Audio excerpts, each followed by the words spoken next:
Zack McGowan, Skoċċiż ta' 21 sena li fl-24 ta' Mejju li għadda waqa' madwar 3 solari minn gallerija ta' appartament fil-Mellieħa fejn ġie għal vaganza ma' sħabu, għadu f'koma fl-isptar Mater Dei waqt li hemm skedata operazzjoni fis-sinsla ta' daru li trid issirlu.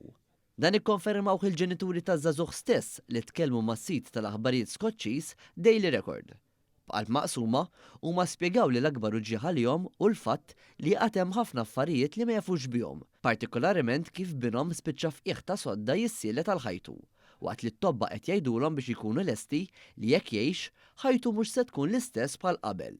Ommu, Kerry-Ann McKenzie, qalet li s-sit li sissa għadhom ma jafux il-fatti tal-każ li fli dakinhar inserta għaddej infermier li ma kienx xogħol u taħ l-ewwel għajnuna, waqt li s-servizzi mediċi waslu fuq il-post fi 3 minuti u bedejna tad-dem f'inqas minn nofs siegħa. Ikomplet li t-tobba Maltin qed jittamaw li jkunu jistgħu joħorġu mill-koma lil Zack fl-10 ta' Ġunju. Biex jsostnu l-ispejjeż waqt li jkunu ma' ġenb l-għażiż tagħhom, il-familja u ħabib ta' Zack nidew paġna fuq GoFundMe bid-donazzjonijiet diġà qabżu l-10,000 sterlin.